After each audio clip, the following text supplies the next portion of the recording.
शास्त्रों के अनुसार 6 व्रत ऐसे हैं जिनका उद्यापन करने की आवश्यकता नहीं होती है। आज की वीडियो में हम उन्हीं 6 व्रतों के बारे में जानेंगे जिनका उद्यापन हमें नहीं करना चाहिए। तो चलिए वीडियो को प्रारंभ करते हैं। ओम नमः शिवाय, जय श्री कृष्णा। आप सभी का सनातन धर्मसार चैनल पर बहुत बहुत स्वागत है।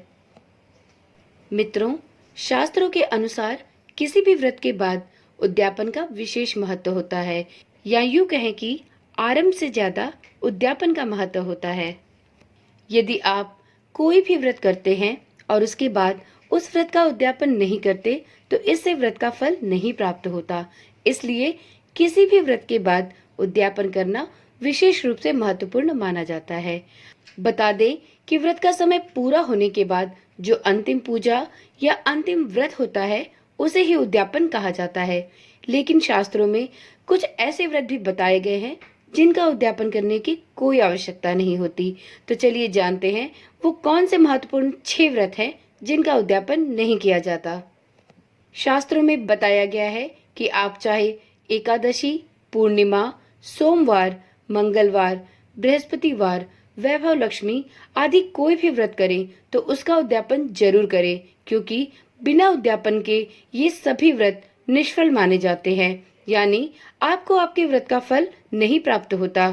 यदि पूजा पाठ या आपके व्रत में कोई भी गलती या त्रुटि हो गई हो या फिर किसी कारण कोई व्रत छूट गया हो तो इन व्रतों की पूर्णता के लिए उद्यापन करना बहुत ही आवश्यक हो जाता है। परंतु हमारे हिंदू धर्म में कुछ ऐसे व्रत भी हैं जिनका उद्यापन करने की आवश्यकता नहीं होती।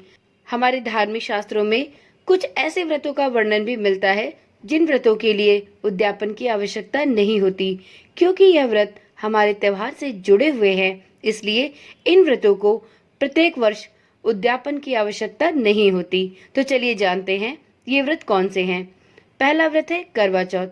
पति पत्नी के प्रेम, विश्वास और स्नेह के व्रत को करवा चौथ व्रत कहते हैं और इस व्रत को कभी भी उद्यापन की आवश्यकता नहीं होती।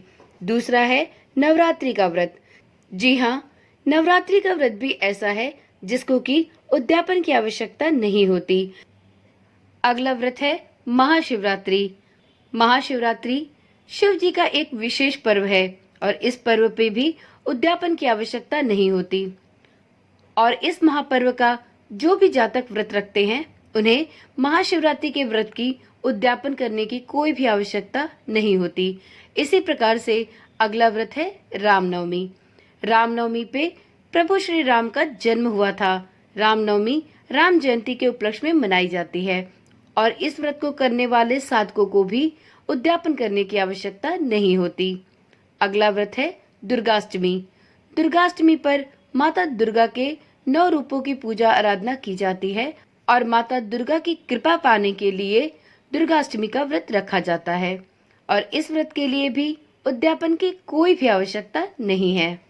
इसी प्रकार से श्री कृष्ण के जन्म उत्सव को मनाए जाने वाले श्री कृष्ण जन्माष्टमी का पर्व भी हमारे सनातन धर्म का एक प्रमुख त्योहार है।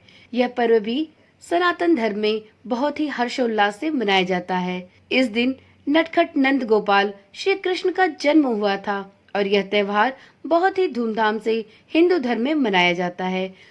चूँकि यह व्रत भी हमारे सनातन धर्म के हिंदू पर्व और त्योहारों से जुड़ा हुआ है, इसलिए इस व्रत के करने वालों को भी कभी उद्यापन की आवश्यकता नहीं होती। यह सभी 6 व्रत प्रत्येक वर्ष त्योहार के रूप में मनाए जाते हैं और प्रमुख देवी देवताओं की विशेष कृपा दृष्टि प्राप्त करने के लिए इन त्योहारों का व्रत रखा जाता है। तो इस प्रकार से ये प्रमुख 6 व्रत हैं जिन्हें कि आप त्योहार के रूप में मनाते हैं और अपने इष्ट देवता का व्रत रखते हैं। तो इन सभी 6 त्योहारों के लिए, या यूं कहें कि इन सभी 6 व्रतों के लिए उद्यापन की आवश्यकता नहीं होती। बहुत लोगों के मन में ये सवाल आता है कि क्या उद्यापन करने के बाद फिर से व्रत किया जा सकता है? तो बहुत से लोगों में ये भ्रम होता है कि जिस व्रत का उद्यापन कर दिया जाता है उसे पुनः नहीं कर सकते, लेकिन ऐसा नहीं है। आपने जिस व्रत का भी उद्यापन किया हो आप उसे पुनः प्रारंभ कर सकते हैं। नई संकल्प के साथ आप फिर से उस व्रत को उठा सकते हैं। तो मित्रों, आज की वीडियो यहीं पर समाप्त करते हैं। कल मिलेंगे एक नई वीडियो, एक नई जानकारी के साथ। इसी प्रकार की वीडियोस पाने के लिए इस चैनल के साथ जुड़े रहें और इस चैनल को भी सब्सक्राइब कर ले। साथ में नोटिफिकेशन बेल को ऑन करना भी ना भूले। ओम नमः शिवाय। जय श्री कृष्णा। राधे राधे।